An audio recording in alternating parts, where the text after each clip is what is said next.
Chris Shera, and this is the Sit-In Sports Weekly for Wednesday, January 19, 2022. Robert Harding and Justin Ritzel are joining me, of course, as they always do. And it's an all NFL video again because we're in the middle of the playoffs, or as Robert would go. Say it, Robert. Playoffs. I love it. Yep. And we're going to look back a little bit at last week's games. And boy, there's a lot to look back at. And then we're going to do our picks for this upcoming divisional round of the playoffs. So let's start off with last week's games. I'll go real quick. So last week, Cincinnati, Raiders, Vegas, it was a fun game. But of course, the officials blew it, or should say they blew the whistle, and they didn't know they blew the whistle, and that touchdown counted. That being said, it still was an entertaining game and everything. The Bills game was a stunner. I don't think anybody saw the Bills. Well, even you, Robert, saw the Bills absolutely just blowing the Patriots off the map. The Sunday games, I mean, the Eagles-Buccaneers game was a real yawner. And, of course, the Cowboys and Niners. Holy cow, the Cowboys. Oh, my Lord. I'm glad I'm not a Cowboys fan. Being a Dolphins fan is tough. But being a Cowboys fan has got to be a tortured existence. I mean, you know, if you want to blame the officials for spotting the ball, please. 14 penalties, guys, okay? 14. That's way too many, okay? And, of course, bad game management and everything. And, of course, the Niners almost gave the game away, right? And then Steelers, Chiefs, I mean, wow. I mean, the Chiefs literally just flipped the switch and just blew the Steelers out of the water. Bye-bye, Ben Roethlisberger. And then the last game, the Rams and the Cardinals. My buddy Dave Coleman excited because the Rams are moving on. That was another dog game. And we can debate whether the NFL should have 7 teams per conference. I think it's fine. But as I heard on another radio talk show real quickly, if the Colts and the Chargers take care of business, I think the playoffs are a lot better, at least on the AFC side, okay? Definitely a lot better. So, but anyways, go ahead, Robert, your takeaways from last week's wild card round. Yeah, it was a strange start to the playoffs because with the exception of really a couple of these games, they weren't particularly close. The Bills creamed the Patriots. That was certainly enjoyable to watch. That Buccaneers game, I mean, the final score, it says 16-point margin of victory for the Bucs, but it really wasn't that close. The Eagles put up some points in the fourth quarter and made it somewhat interesting, but not really. The Bucs were just kind of in cruise control. It was just a weird game. And then the 49ers and Cowboys game, the 49ers got off to a pretty good start, but, Kyle Shanahan teams, as we know, have a tendency to, Chris. Yeah. So, made it a little, I think a little more interesting than it should have been. I mean, the way that the 49ers were playing there, you thought that, they're looking pretty good. They're in control of this game. The Cowboys don't have a chance. And, it did not, end that way. The Cowboys did make it interesting at the end. That final play was a disaster. But, we can save our chatter about Mike McCarthy for another day. And then, the Chiefs, dominating win over a team that, as you mentioned, Chris, some people obviously arguing that that the Steelers didn't belong, and then the Rams absolutely crushing the Cardinals as well. So I'm looking forward to hopefully some better competition this week with the divisional round, which I think we'll get. But my big takeaway from the wild card round though is there's clearly a few teams, and I'll lump in the Packers and obviously the Titans into this mix, but there's obviously really 3 or 4 teams I think that have established themselves as legitimate contenders. You look in the AFC, Bills and Chiefs I think are right there. The Titans, I mean, who knows? I mean, they're going to get Derrick Henry back supposedly. It seems like they're getting healthier, but that's a team that they have these like ebbs and flows. They just haven't been consistent, and especially in the playoffs. And then the Packers obviously put the Bucs in there, although I don't think the Bucs are as good as they were last year. Injuries have something to do with that, but I think the wild card round showed us that, there's a pretty big gap between, the legitimate contenders that exist in the NFL today and these teams that just sneak in, and then obviously, we see what happens with that. So, hopefully the divisional round's a little more interesting, and we have closer games across the board. Yeah. Go ahead, Justin. You know what, Robert? I say, why wait on the Mike McCarthy conversation? Why wait? There's no better time than now. All right. And you know what? Maybe this is going to be the surprise of you two guys and the people watching this video, but I think Mike McCarthy's catching a bit of a bum rap this week. When McCarthy was hired, the Cowboys, Jerry Jones, his son, Stephen Jones, basically said, we're hiring you under the condition that you keep Kellen Moore as the offensive coordinator. We like what Kellen Moore has done the last few years in that role. We'd like him to stick around and continue to call plays. So right off the bat, they immediately undermined their head coach. Obviously, McCarthy wanted the job, so he said, okay. And then in situations like, whenever the Cowboys have kind of stunk this year, when their offense hasn't looked good, and that includes Sunday, obviously, McCarthy's always the one who kind of catches the heat. And I get it. He's the head coach. The buck stops with him. He makes all the final decisions. Ultimately, everything in theory should be his call. But let's not forget who is calling the plays, each time out. Let's not forget whose offense this really is. And also, let's not forget that Dak Prescott did not play well. Like, he's kind of been forgotten in all this, but Dak just flat out missed a handful of throws that he should make. Obviously, the Cowboys' offensive line was, played below its reputation once again. We hear so much about the Cowboys' offensive line and how great it was.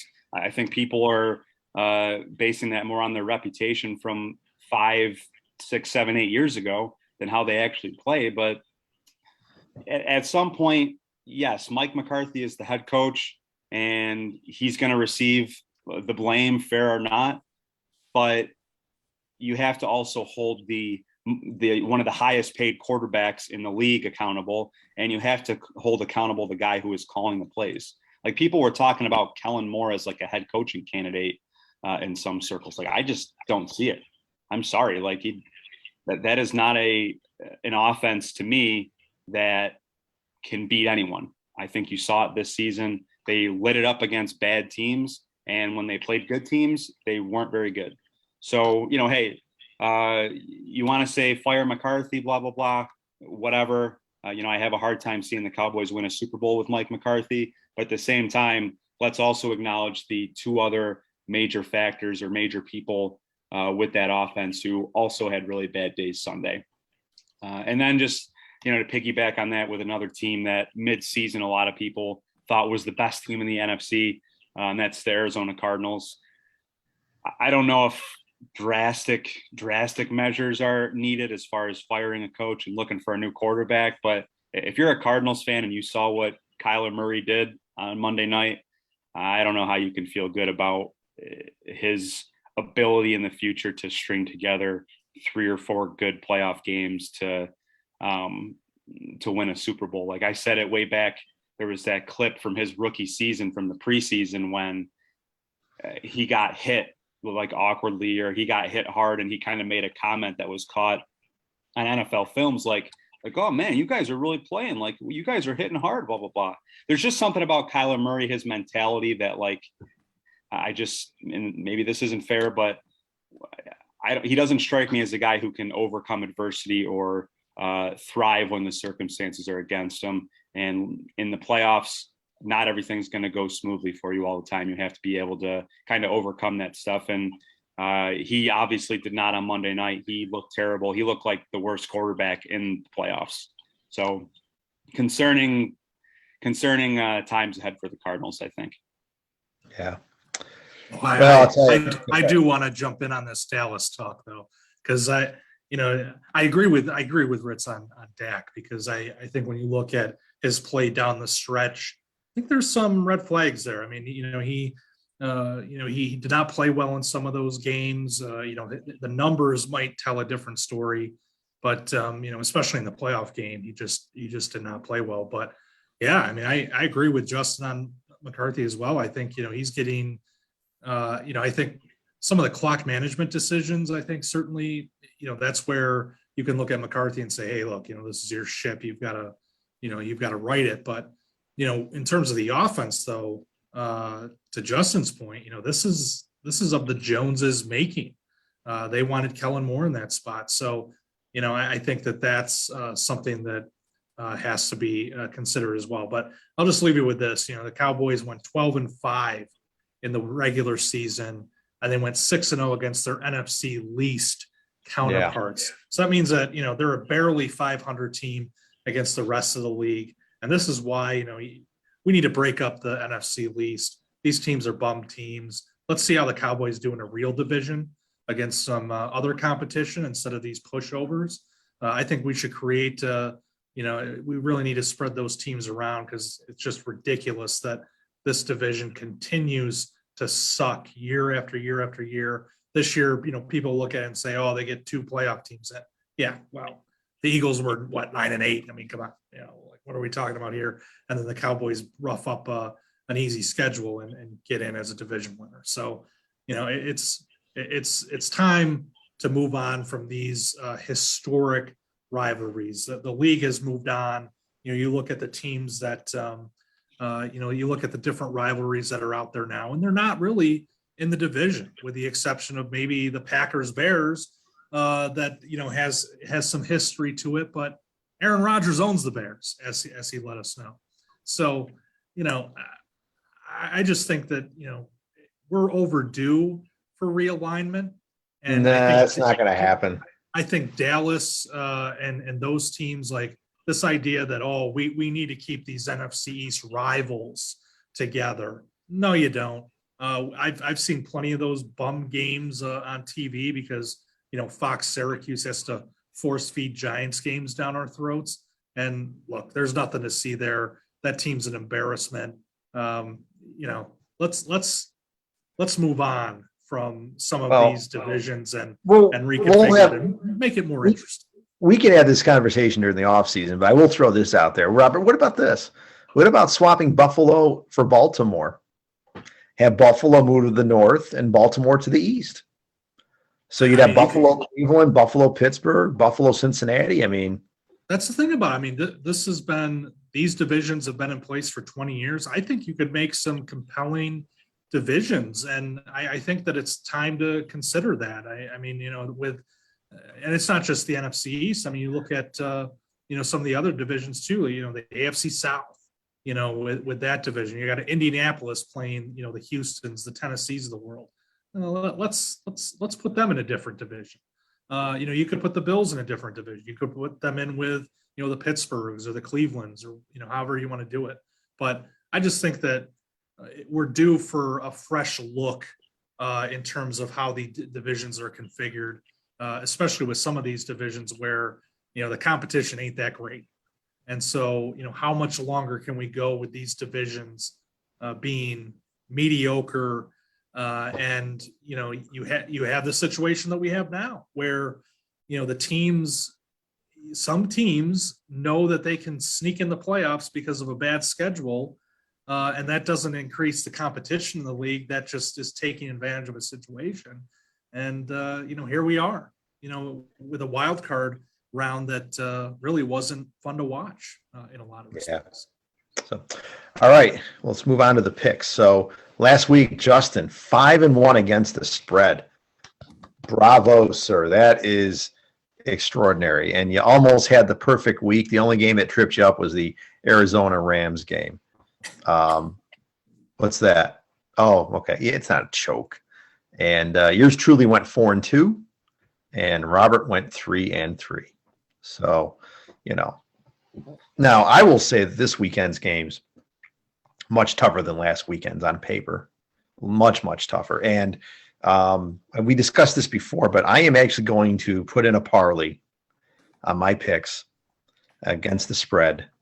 It's going to be a $5 bet, maybe 10, but I'm going to throw 5 or 10 So I will actually put my money where my mouth is, and we'll see how things go. All right.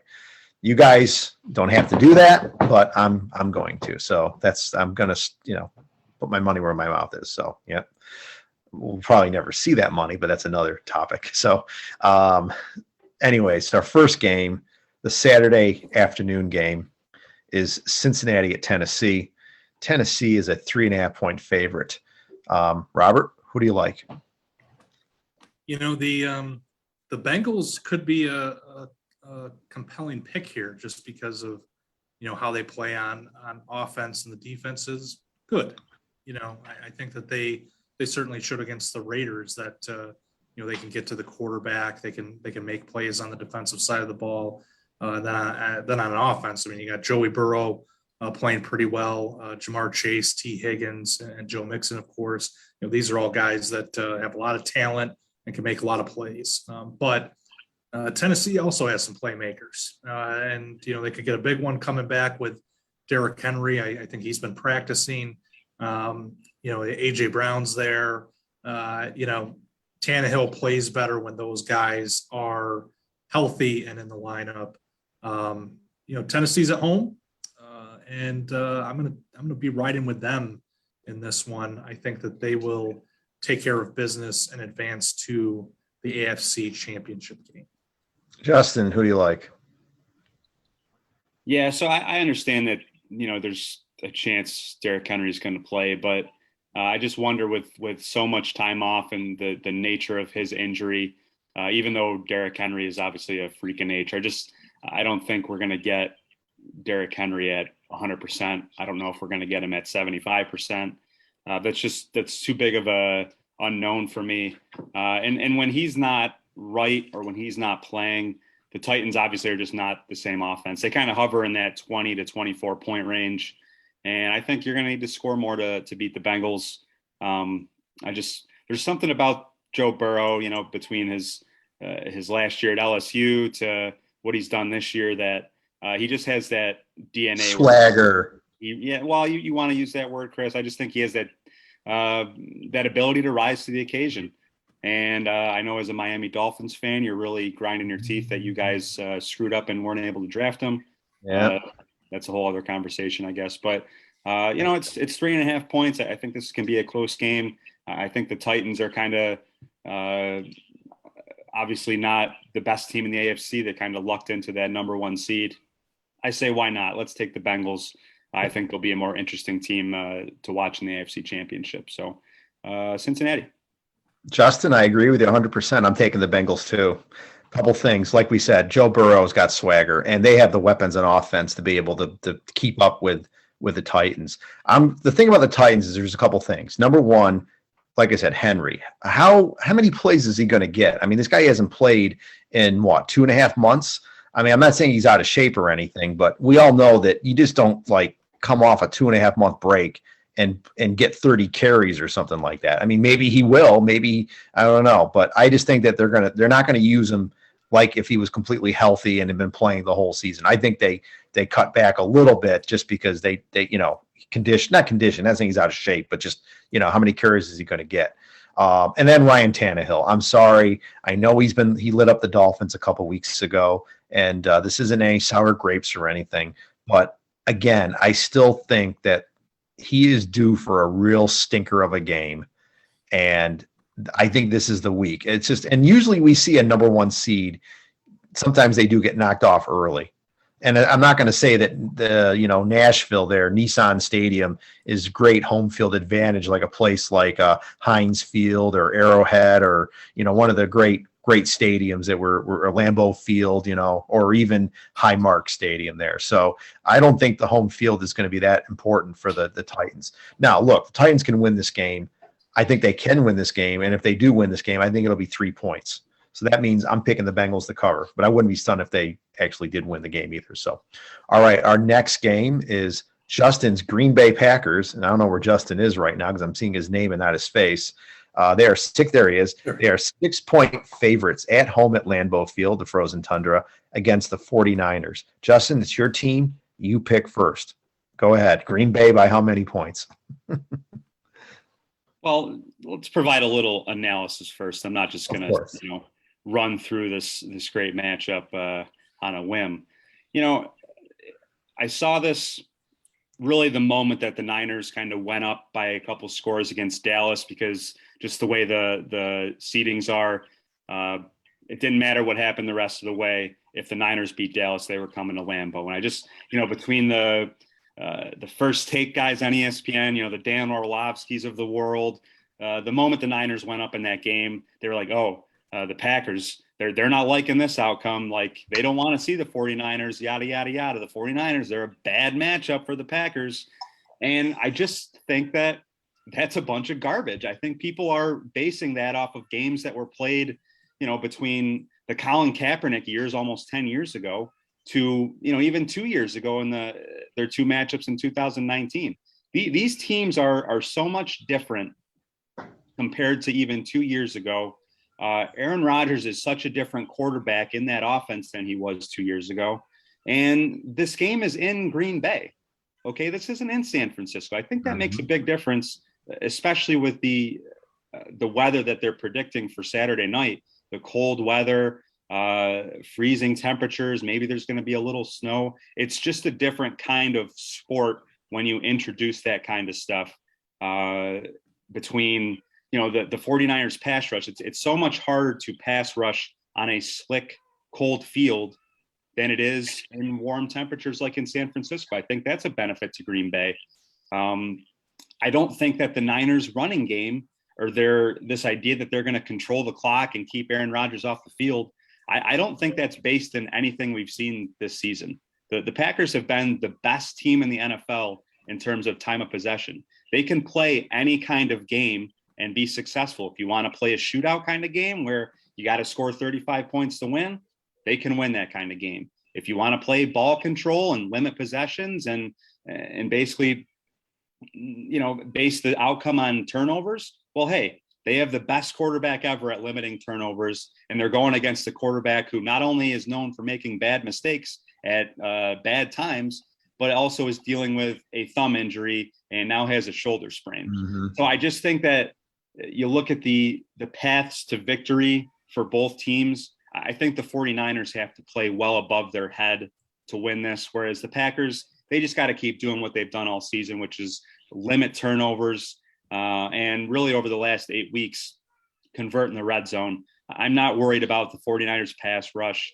Rodgers he's like Tom Brady. He gets the ball out so quick this year that it kind of negates the Nick Bosas of the world. They showed that when they played week 3, a game I might remind you guys, the Packers were up 17-0 until Jerome Boger inserted himself into that game and allowed the 49ers to claw back with some questionable calls. So it's going to be a good game. I think the Packers ultimately win by, 7 points.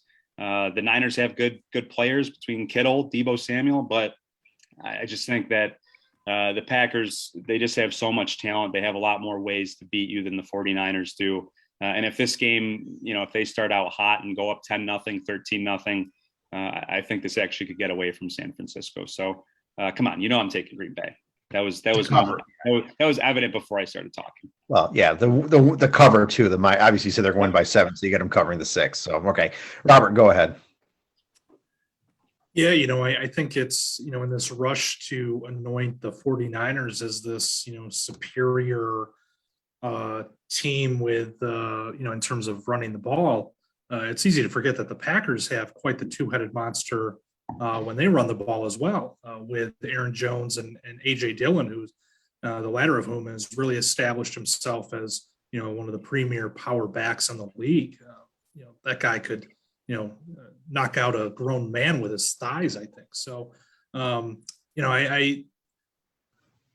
get why, earlier this year, they played a close game, but, that was September. It's tough to read a lot into that. It was in the Bay Area, as Justin mentioned. The 49ers, surprise, got a little help from the officials. Funny how that works out. But, I think that the Packers, this is a home game. Rodgers and company, I think, are on a mission this year. They have a path to the Super Bowl. And after 2 failures, I think they want to get back there. And this is a huge test for them because I do think that the 49ers, on both sides of the ball can present some problems. But I do think that the Packers, they have a team that's built to beat teams like the 49ers. You want to run the ball against us? Well, guess what? We have a defense that's good enough to stop you. And then, oh, by the way, we can run the ball ourselves if we want to. And we have one of the greatest quarterbacks in NFL history.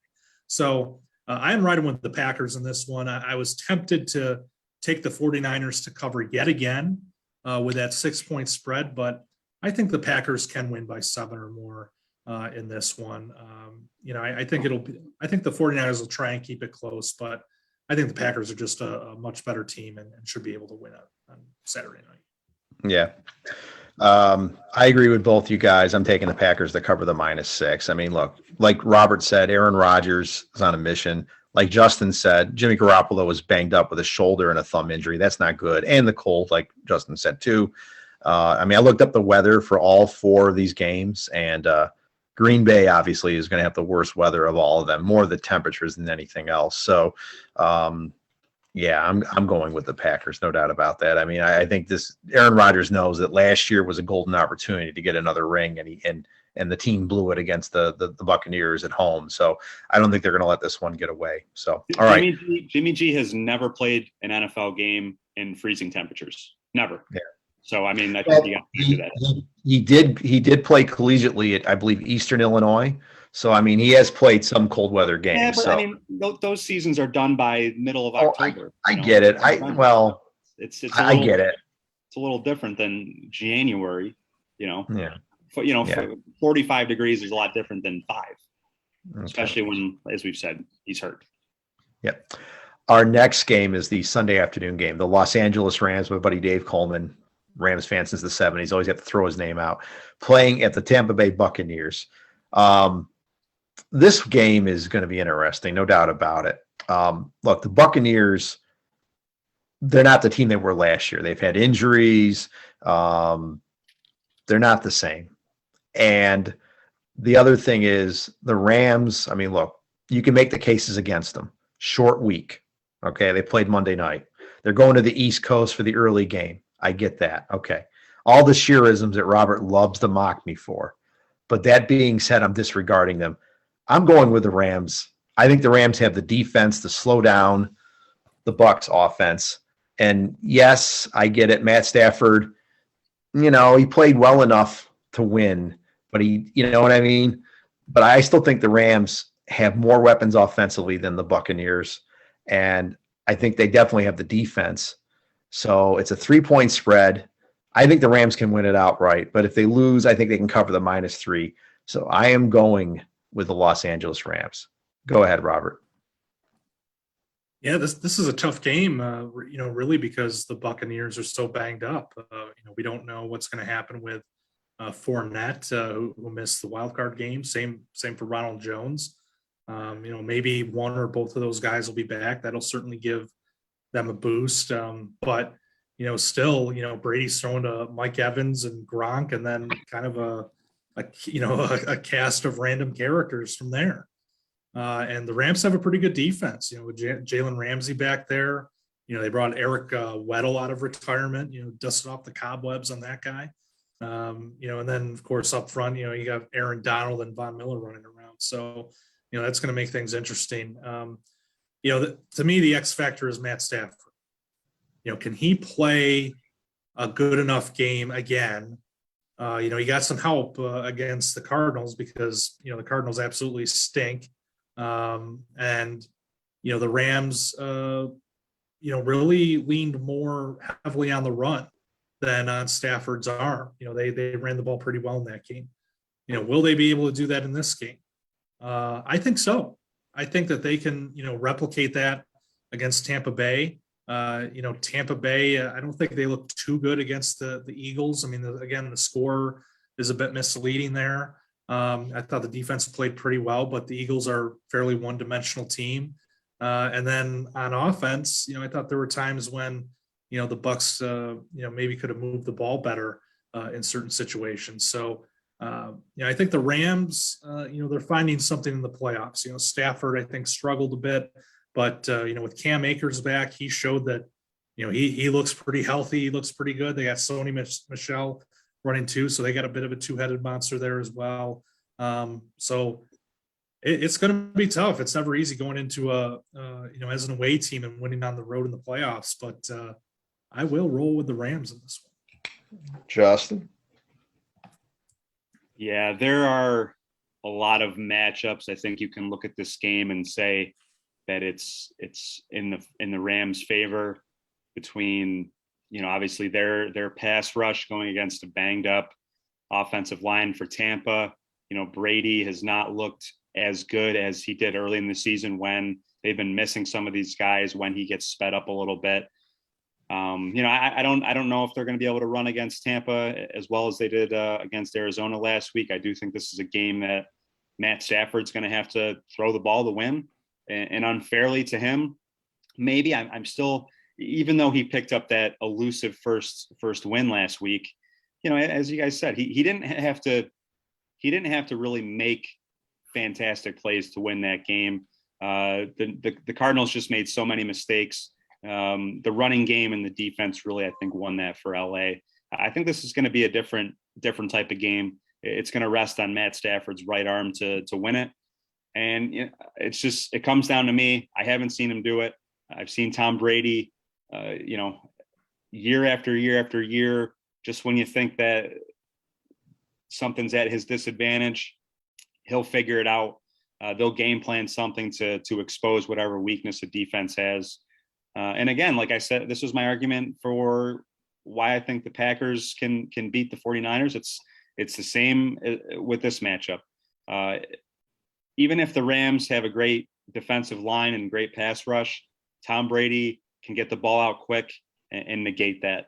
I think he will do that. I'm not worried about the 3 points. I think that the Buccaneers,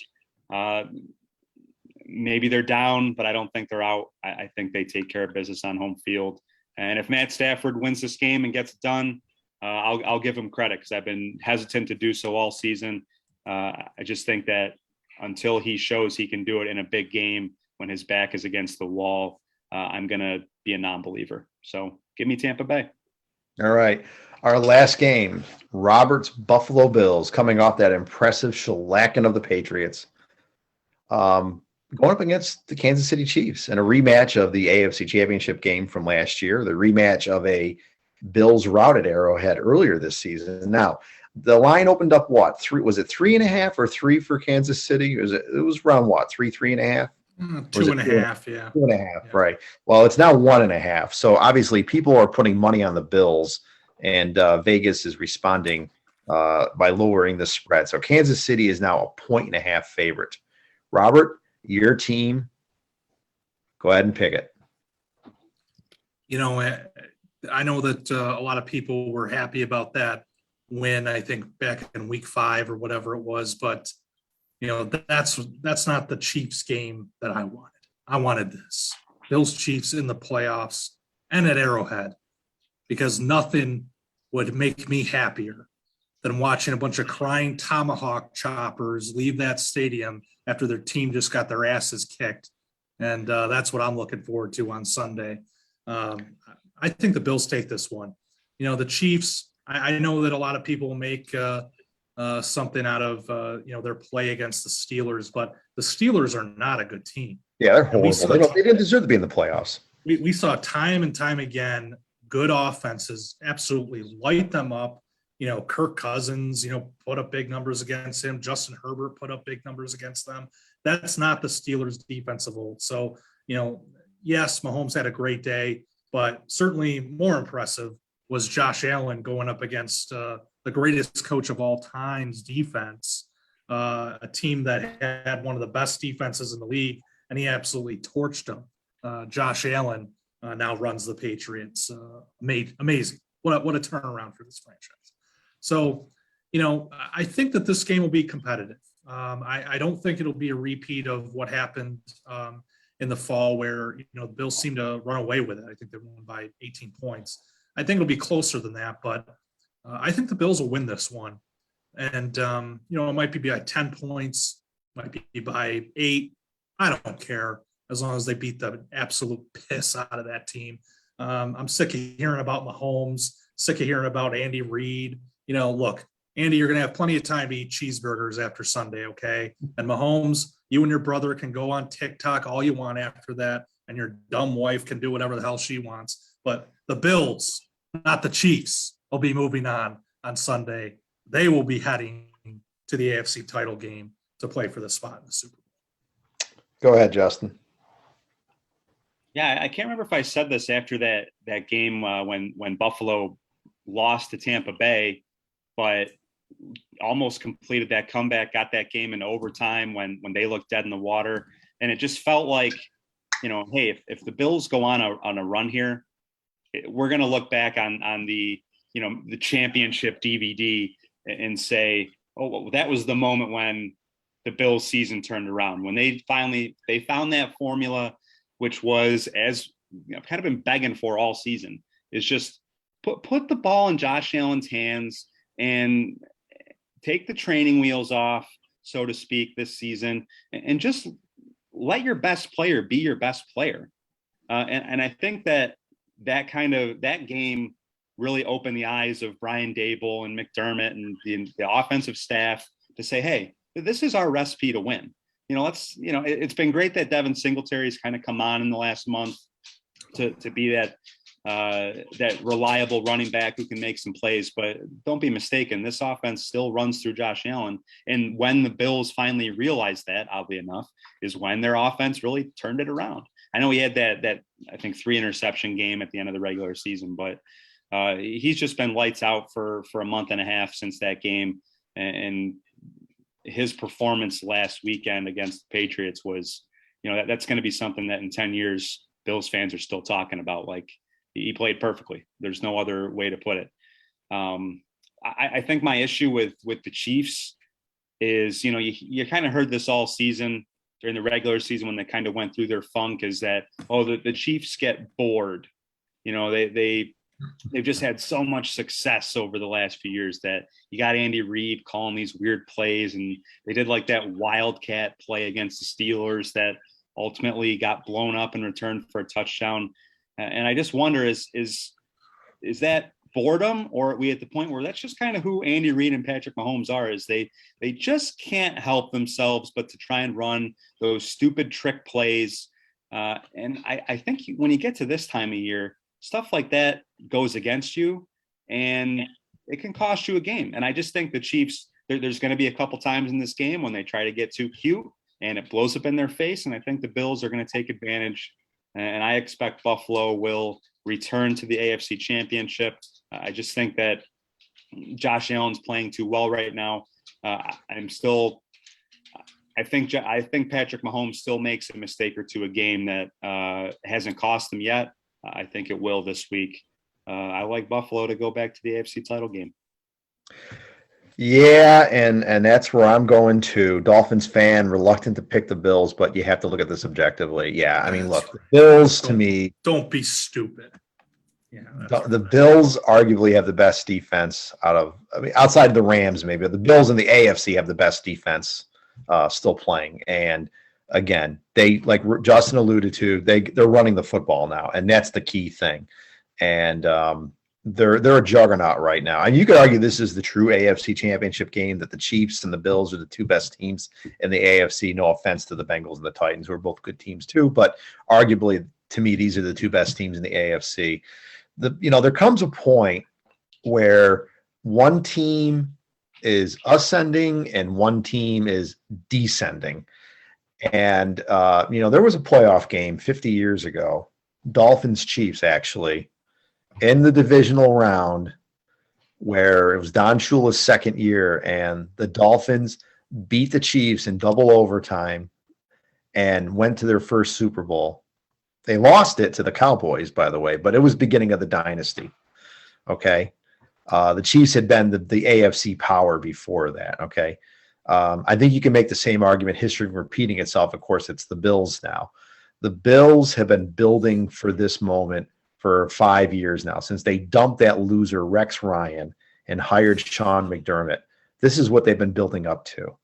And it's their time, as I was going to say Mel Brooks, as Herb Brooks said in the Miracle movie, it's the Bills' time. And I mean, they've got the pieces, they got the defense, they got the running game. Obviously, they have the quarterback, the wide receivers. It's going to be a great game. It's going to be a tight game. The weather is supposed to be decent. I think it's going to be in the 30s, so it's not going to be too cold or anything. I'm just thinking about the total of the game. I think it's 54.5. I'm kind of curious where that's going to go. But yeah, I'm riding with the Bills as much as I hate to do it. But yeah, Buffalo will cover the -1.5, and they're going to win this game, and they're going to go to the AFC Championship game. So, all right, guys, interesting picks. It's going to be a great weekend of football. Before I sign off, anything else you guys want to add? Not a thing. All right. Folks, thanks for joining us, and we will see you next week for the conference championship games.